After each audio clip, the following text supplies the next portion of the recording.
I was 19 years old when I walked through the convent doors. I believed I was walking toward God.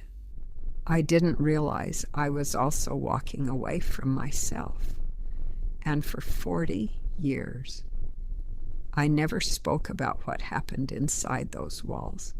I didn't grow up wanting to become a nun. I grew up wanting to disappear.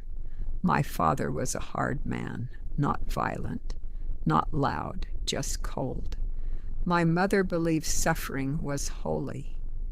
In our home, silence was praised. Obedience was rewarded. Emotion was weakness. By the time I turned 18, I had already learned something dangerous. If you shrink yourself small enough, you won't be noticed. When the visiting sisters from St. Mary's Convent came to speak at our church, I felt something I mistook for calling. They looked peaceful, ordered, certain, no husbands, no chaos, no expectations to be desirable or charming, just devotion, structure, purpose, or so I thought. At 19, I entered the convent. The doors closed quietly behind me, and my name was taken away. I became Sister Agnes. They told us renaming was symbolic. "Your old life is gone," Mother Superior said. She wasn't wrong. The first years felt beautiful. Rising at dawn, prayer and silence, gardening, teaching children in the parish school. There is comfort in routine. When your life has been unstable, strict order feels like safety. But safety and suppression look similar from a distance. We took vows of poverty, chastity, and obedience. Obedience was emphasized most. Your will is not your own, Mother Superior would remind us. At first, that felt freeing. No choices meant no mistakes. But over time, something subtle shifted. Questions were discouraged. Friendships were monitored. Letters home were read before being sent. I told myself it was discipline, spiritual refinement, until the day I was called into Father Dominic's office. He was respected, soft-spoken, trusted. I was 23. He told me I had spiritual depth, that I had rare sensitivity. He began asking me to assist with private prayer sessions. At first, nothing inappropriate happened, just long conversations, late hours, doors closed. He spoke about sacrifice, about how true devotion required surrender, complete surrender, and when you've already been trained your entire life to believe obedience equals goodness, you don't recognize manipulation. You rationalize it. The first time he crossed a boundary, I froze. Not because I didn't understand what was happening, but because I didn't know how to resist without destroying everything I believed. He told me affection was divine connection. He said doubt was temptation. And here's the part that's hardest to admit. I believed him, not because I was naive, but because I wanted the structure to remain intact. If he was wrong, then the entire system was wrong, and that was too terrifying to face. For years, the relationship continued quietly, hidden beneath rituals and incense. I wasn't the only one, but no one spoke, because obedience had been woven into our bones. If you question authority, you question God. And none of us were brave enough for that. At 29, and I was transferred to another convent. No explanation. just relocation. That's how institutions protect themselves. Quiet movement, no records, no noise. I told myself it was over, that I had misunderstood everything, that silence meant healing. So I worked harder, prayed longer, smiled wider. Externally, I became what people admire, a devoted nun, disciplined, faithful, reliable. Internally, something was slowly fracturing, not my faith, my trust. There's a difference. Faith is belief in something larger. Trust is belief in the people representing it. And that distinction would take me decades to fully understand. By the time I turned 40, I had lived half my life inside convent walls. I trained younger novices. I taught them obedience. And sometimes, when I looked into their young faces, I wondered what I was passing down. Structure or silence. The real turning point didn't happen until much later. When I was 58, a young sister approached me one night after evening prayer. She was trembling, and she asked me a question I had never been brave enough to ask myself. "Sister Agnes, is this normal?"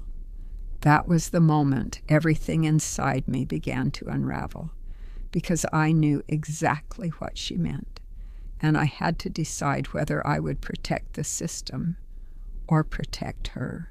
When she asked me, "Sister Agnes, is this normal?"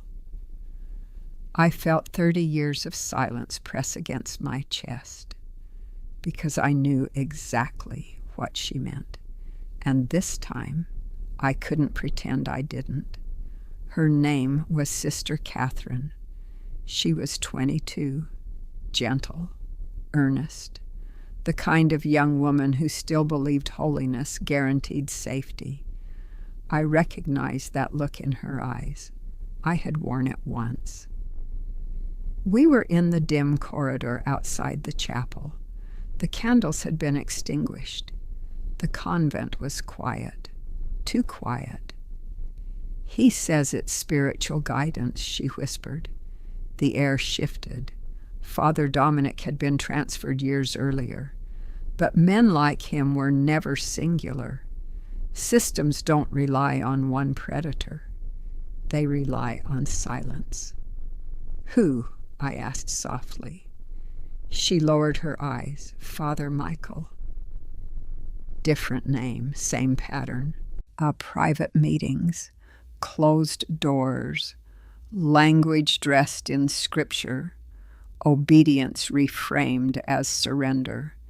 And suddenly I was 23 again, frozen, rationalizing, protecting something that wasn't protecting me.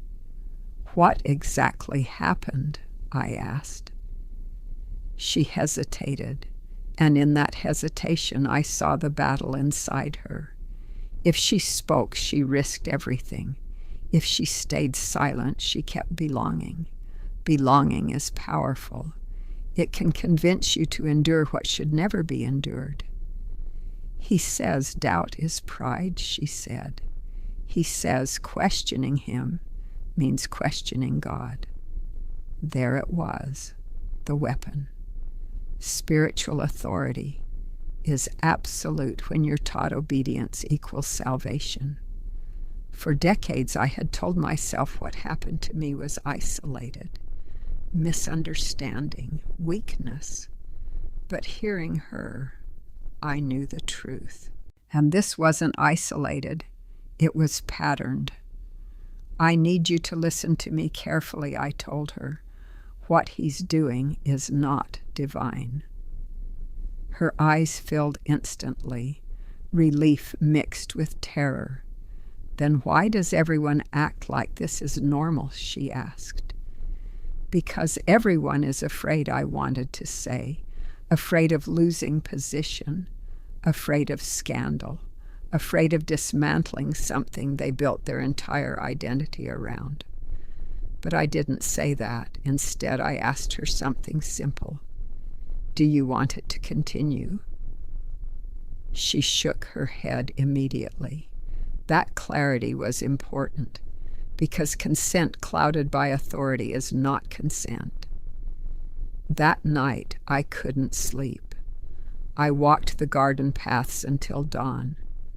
I had spent nearly 4 decades protecting an institution, protecting its reputation, protecting its order, but not protecting its women. And now one of them stood in front of me asking for truth. The next morning, I requested a private meeting with Mother Superior. She had aged, softer in posture, but not in power. When I explained what Catherine told me, she didn't look shocked. She looked tired. We've handled concerns about Father Michael before, she said carefully. Handled. An interesting word. What does that mean? I asked. It means we investigate quietly. Quietly. Always quietly. And what are the findings? I pressed. She held my gaze. There is insufficient evidence. There never is, because evidence requires openness, and openness threatens structure. So we move him? I asked, if necessary. And suddenly I understood. Transfer, not consequence. A relocation, not accountability. The same pattern that followed Father Dominic. You're asking her to stay silent, I said. I'm asking her to trust the Church. There it was again. Trust. The word that fractures faith. Mother, I said slowly, what if the Church is wrong? Her eyes hardened slightly. The Church is guided by God. That belief had protected me for years. Now it felt like a shield used against us. I left her office shaken, not because I doubted God, but because I doubted the people speaking in His name. That evening, I met Catherine again. They won't remove him, I said honestly. Fear spread across her face. Then what do I do? And here is the moment that changed my life. For 40 years, I chose obedience. For 40 years. And I convinced myself silence preserved faith. But now I understood something deeper. Silence preserves power, not holiness. You document everything, I told her. Dates, times, words. She looked stunned. That's disobedience. No, I said gently. That's protection. The next weeks were tense. Father Michael sensed distance. Authority senses resistance quickly. Catherine avoided private meetings. He grew irritated, and irritation reveals insecurity. Eventually, Catherine's family was contacted. Carefully, privately, not by the convent, by me. That decision cost me everything. When Mother Superior discovered I had bypassed protocol, I was called in immediately. You have violated your vows, she said. No, I replied calmly, and I have fulfilled them. Because obedience without conscience is not virtue, it is compliance. Within months, I was asked to take leave. 40 years of service reduced to quiet dismissal. No ceremony, no recognition, just a suggestion that perhaps retirement would be peaceful. Peaceful. The irony wasn't lost on me. The day I packed my belongings, I walked the corridors slowly. The chapel, the garden, the small room where I had prayed thousands of times, and I felt something unexpected. Not anger, not devastation, clarity. I had entered at 19 seeking safety. I left at 59 seeking integrity. That difference matters. Catherine eventually left too. She married, built a life. And every Christmas she sends me a card. She writes the same sentence every year. Tala, thank you for believing me. But the real truth, I wasn't just believing her. I was finally believing myself. And that realization would take me another 20 years to fully speak aloud. Because leaving the convent was one thing. Breaking silence publicly was something else entirely. I left the convent at 59. But I didn't tell the world the truth. Not yet. It took me another 20 years to understand something painful. Leaving a system is easier than unlearning it. When I stepped outside those convent walls for the last time, I expected freedom to feel immediate. It didn't. Freedom felt unfamiliar. I had lived in structure since I was 19. Every hour scheduled, every thought filtered, every doubt redirected into prayer. Suddenly, I was just a woman. A 59-year-old woman with no resume outside religious service. No savings beyond modest support. No identity beyond Sister Agnes. The church had been my entire adulthood. And even though I knew it had failed many of us, it was still the place where I learned discipline, compassion, endurance.